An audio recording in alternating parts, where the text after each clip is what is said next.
संसद में सुरक्षा के चूक का मामला लगातार गहराता जा रहा है और इसको लेकर के अब राहुल गांधी ने सीधे तौर पर नरेंद्र मोदी की सरकार को कटघरे में खड़ा कर दिया है।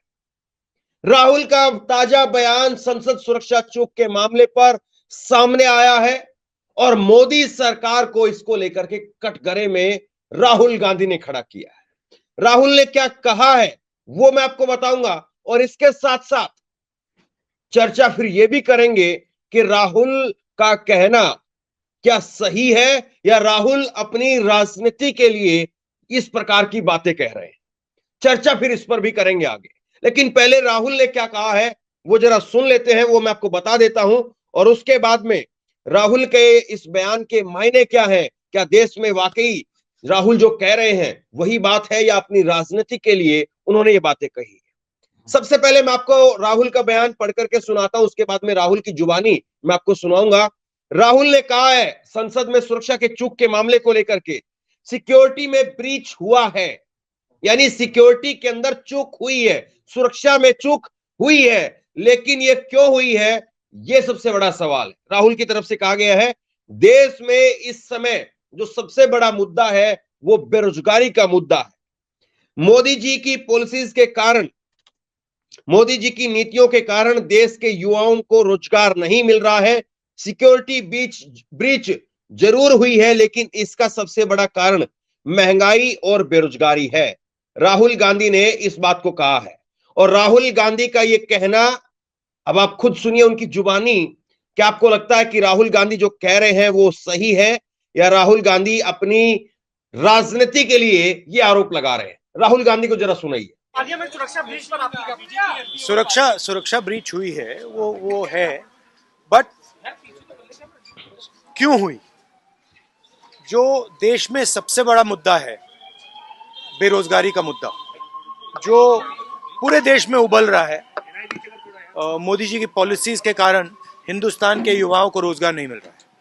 तो ब्रीच जरूर हुई है, बट इसके पीछे कारण बेरोजगारी है और महंगाई है। धन्यवाद। राहुल गांधी ने यहां पर नरेंद्र मोदी की सरकार को कटघरे में खड़ा कर दिया कि जो ये चूक हुई है उसके पीछे देश में बढ़ती हुई महंगाई और बेरोजगारी है। बेरोजगारी को लेकर के लोगों के अंदर गुस्सा है, इस वजह से युवाओं का ये गुस्सा आज इस तरह से हमारे सामने आ रहा है। राहुल गांधी के शब्दों का, राहुल गांधी के बयान का अगर लबोलबाब देखें तो ये निकल करके सामने आता है। मैं आपको जरा समझाने की कोशिश करूंगा देश भर में अलग अलग महकमों में, अलग अलग विभागों में क्या कुछ स्थिति है और राहुल गांधी जो बात कह रहे हैं क्या वाकई वही बात है कि देश में महंगाई, बेरोजगारी और खास तौर पर बेरोजगारी का उन्होंने आज जो जिक्र किया है, तो बेरोजगारी क्या वाकई चरम सीमा पर है? राहुल गांधी आज जिस बात को कह रहे हैं, जिस मुद्दे को उठा रहे हैं और बेरोजगारी का मुद्दा उन्होंने इतना बड़ा बना करके उठाया है कि वो कह रहे हैं कि संसद में जो चूक हुई है वो मेरे लिए सेकंड नंबर पर है, पहले नंबर पर मेरे लिए बेरोजगारी का मुद्दा है। जो इस बयान से वो समझ पाए, राहुल गांधी जो समझ पाए, उनके अनुसार बेरोजगारी की वजह से ये गुस्सा सामने आया है। तो ये जो कुछ हुआ है देश की संसद में, इसको लेकर के सबसे पहले बहस बेरोजगारी को लेकर के होनी चाहिए और फिर युवाओं ने जो कुछ किया है वहां पर उसको लेकर के चर्चा होनी चाहिए। राहुल गांधी को अगर माने तो उनका लबोलबाब ये है। अब कुछ आंकड़े, कुछ चीजें मैं आपके सामने रखता हूं, जरा एक एक करके आंकड़े सामने लेकर के आइए। 2013 से और 2023 तक अगर भारत में बेरोजगारी की दर देखें तो नीचे से शुरुआत करिए पढ़ना। 2013 में जब कांग्रेस की सरकार थी, मनमोहन सिंह जी की सरकार थी, उस वक्त में 2013 में बेरोजगारी की दर भारत के अंदर 5.42% थी। 2014 में भी यही तकरीबन रहती है, 2015 में भी थोड़ा सा धीरे से बढ़ी है क्योंकि 2014 में मोदी की सरकार आ गई। तो 2013 से लेकर के और 2014-15 तक तकरीबन देश की स्थिति वही रही। 2016 में जब नोटबंदी नहीं हुई थी तब तक भी बेरोजगारी की दर भारत में तकरीबन वैसी ही थी। लेकिन 2016, 17, 18, 19 3 साल, 17, 18, 19 3 साल लोकसभा चुनाव से पहले बेरोजगारी की दर में हल्का सा कमी जो है वो सामने आती है। लेकिन उसके बाद में 2020 में सरकार भी दोबारा रिपीट कर चुकी थी और देश के अंदर और दुनिया के अंदर एक महामारी आई, कोरोना की महामारी। और उसके बाद में भारत में बेरोजगारी की स्थिति इस तरह से बेकाबू हो गई कि कभी काबू में नहीं आ पाई। 8% तक बेरोजगारी की दर चली गई। 45 साल में सबसे ज्यादा बेरोजगारी की दर जो है वो इससे पहले हो चुकी थी, क्योंकि कोरोना से पहले के आंकड़े, कोरोना जो है वो मार्च 2020 में आता है और भारत में जो लॉकडाउन लगा वो मार्च 2020 में लगा, लेकिन उससे पहले ही जनवरी 2020 के अंदर जो आंकड़े आए थे वो अपने आप में बता रहे थे कि भारत में बेरोजगारी की दर 45 साल में सबसे ज्यादा आ गई है। तो कोरोना तो जिम्मेदार उसके लिए कहीं ना कहीं कुछ हद तक है, लेकिन इससे पहले सरकार की नीतियों को भी बेरोजगारी के लिए जिम्मेदार माना जाता है। इसके बाद में 2021 में हालात सुधरे और 2021 में करीब करीब 6% तक माफ कीजिए बेरोजगारी की दर आई।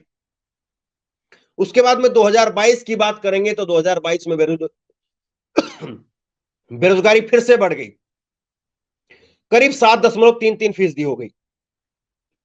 2023 की बात करेंगे तो 2023 में, अब जरा सुनिए एक बार, 2023 में बेरोजगारी की दर जो है वो 8.5% हो गई। अब जरा मल्लिकार्जुन खड़गे की बाइट आप सुनिए, मल्लिकार्जुन खड़गे क्या कुछ कह रहे हैं।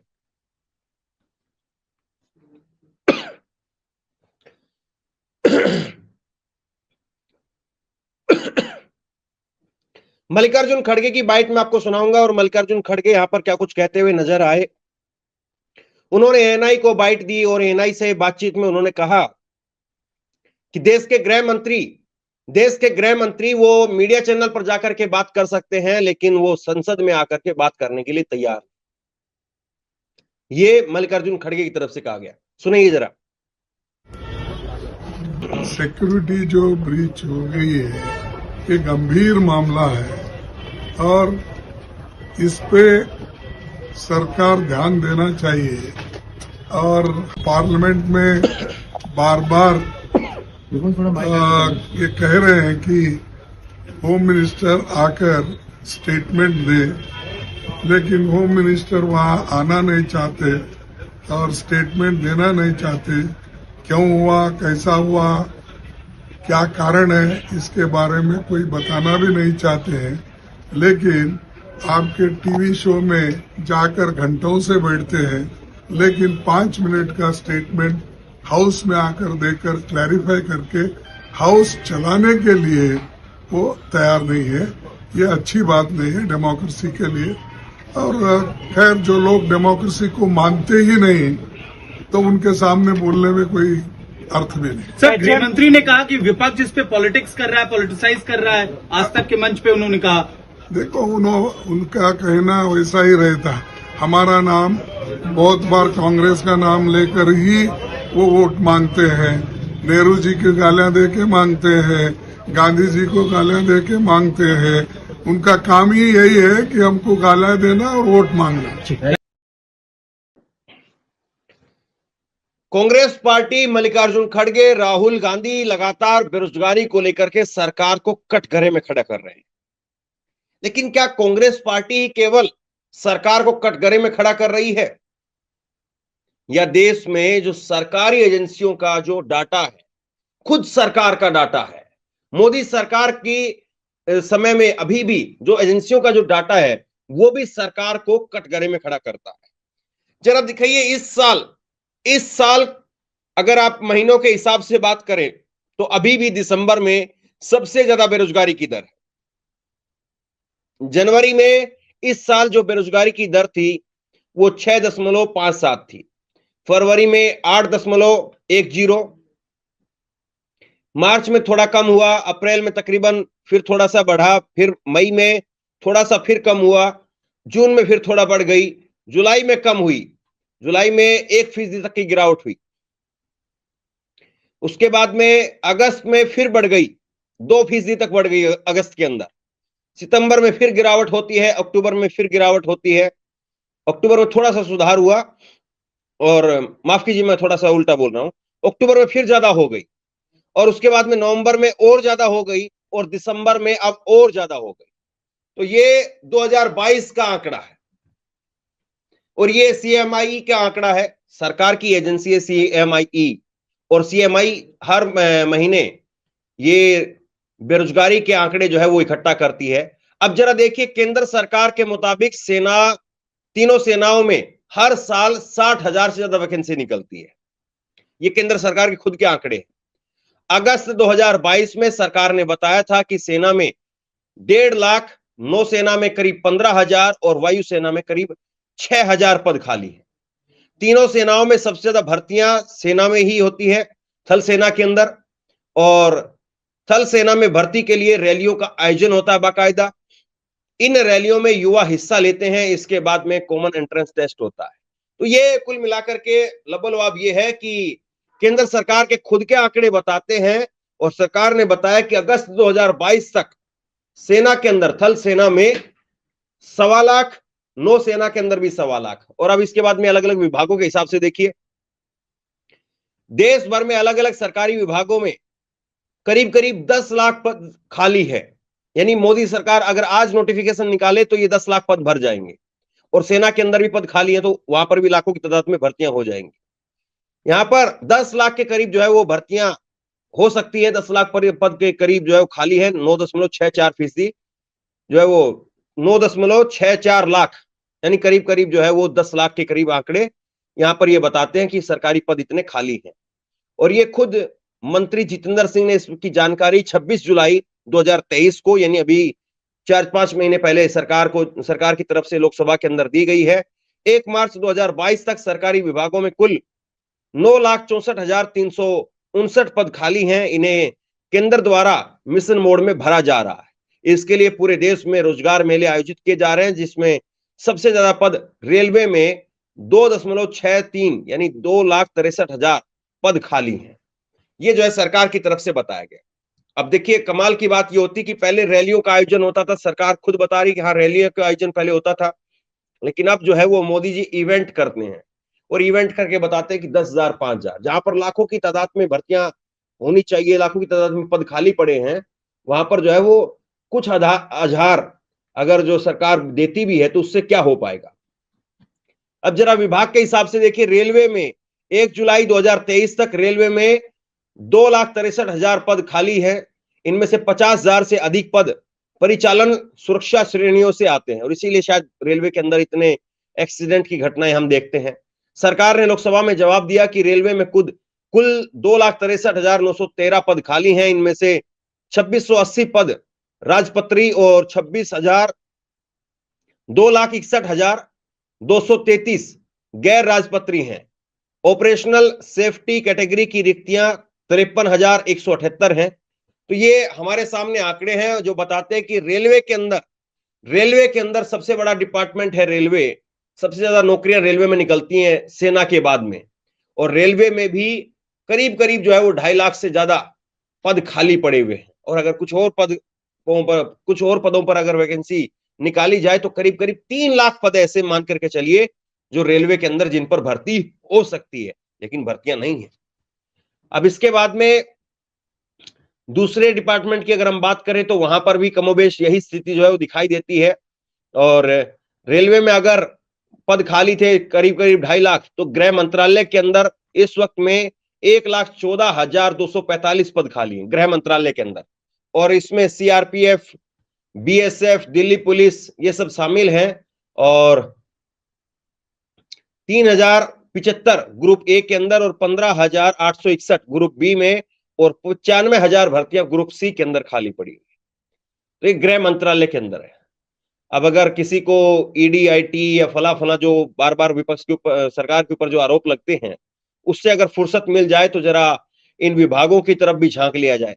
सिविल सर्विसेज की बात करेंगे तो यहां पर भी सरकार ने बताया कि आईपीएस, आईएएस के अंदर भी आईएएस में 1,365 पद खाली, और आईपीएस में 703 पद खाली हैं। यानी ऊपर से लेकर के आईएएस, आईपीएस से लेकर के और नीचे ग्रुप सी की भर्तियों तक हर जगह पर पद खाली पड़े हुए हैं।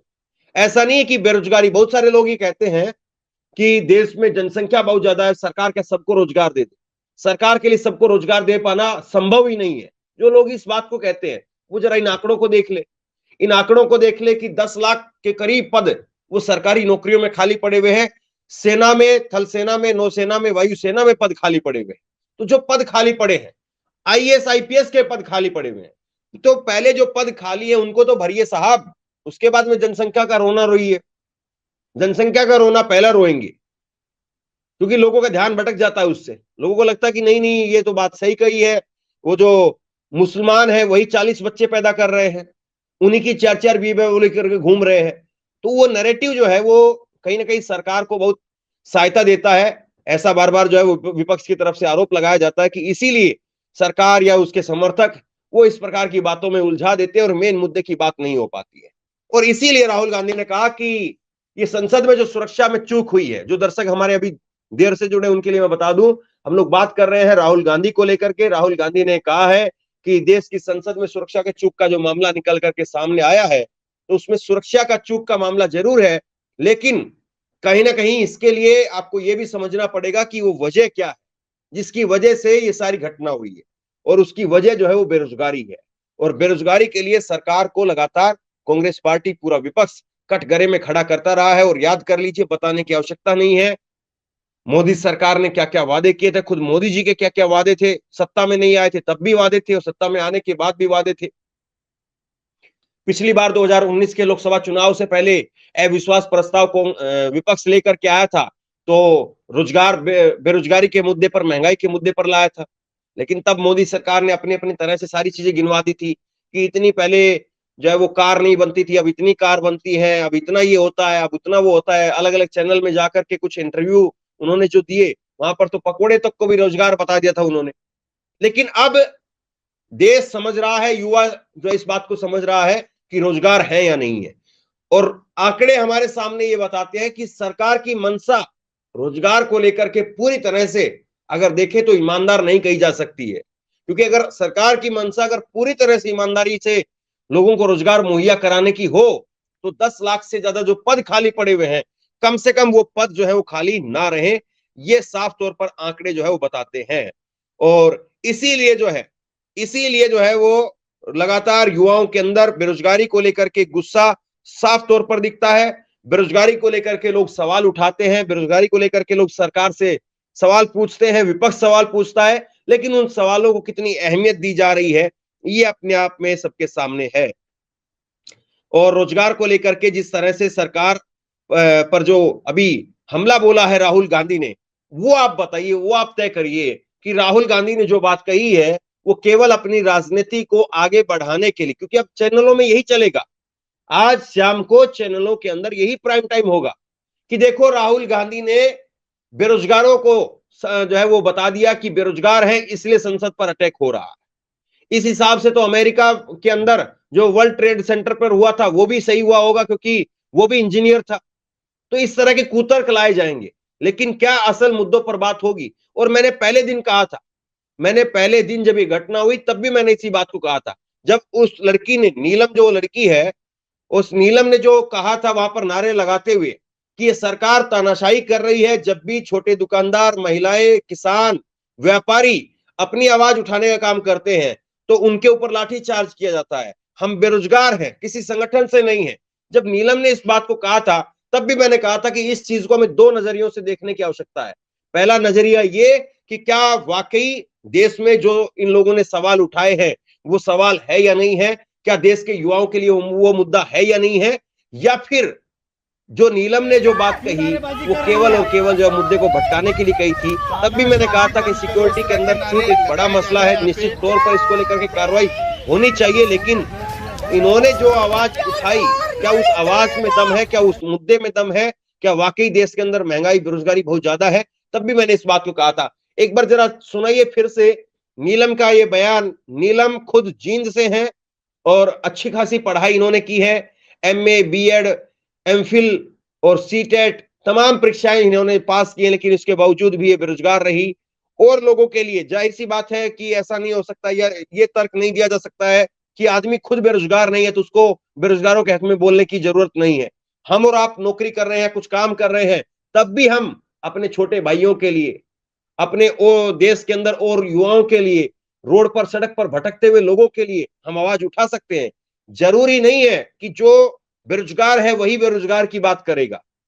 कोई भी जागरूक नागरिक, देश का भला चाहने वाला नागरिक, वो बेरोजगारों के हक की बात कर सकता है। एक बार नीलम को जरा सुनिए। मेरा नाम नीलम है और हर बंदा हमारे तो ये जो पटाखे फोड़े आप लोगों ने, नारेबाजी की, क्या नाराजगी है आपकी?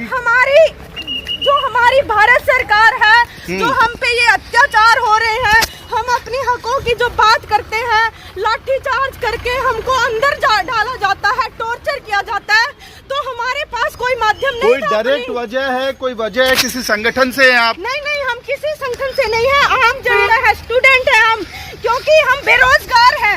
हमारे माता पिता इतना काम करते हैं, मजदूर, किसान, छोटे व्यापारी, दुकानदार, लेकिन किसी की बात नहीं सुनी जाती। ये हर जगह हमारी आवाज को दबाने की कोशिश करते हैं। ये तानाशाही नहीं चलेगी, तानाशाही बंद करो, तानाशाही बंद करो, तानाशाही नहीं चलेगी। भारत माता की जय।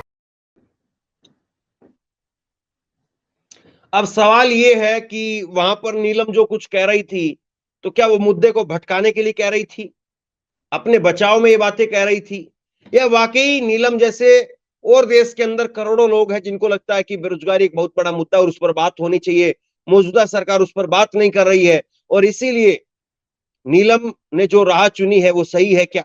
इस पर एक अपने आप में देश के अंदर बहस इस वक्त में चल रही है। देश में अपने आप में लोग जो है वो अब इस बात को लेकर के विचार करने लगे हैं कि हाँ, इस लड़की ने या इन लोगों ने जो कुछ कहा है बेरोजगारी को लेकर के, सरकार पूरी तरह से इस मुद्दे को नजरअंदाज करती हुई नजर आती है। तो इसीलिए सरकार के सामने कहीं अलग तरीके से जो है वो अपनी आवाज को उठाया जाए। हालांकि मैंने तब भी कहा था और मैं अब भी कहूंगा कि ये तरीका इस पर अपने आप में सवाल, ये तरीका अपने आप में सवालों के घेरे में है, क्योंकि तरीके और कई सारे हो सकते हैं। संसद के अंदर जो है वो जाना, वो अपने आप में एक तरह से क्राइम के तरीके से है और जो इन लोगों ने किया है उसको लेकर के क्या कुछ होता है, हालांकि यूएपीए इनके ऊपर लगा दिया गया है।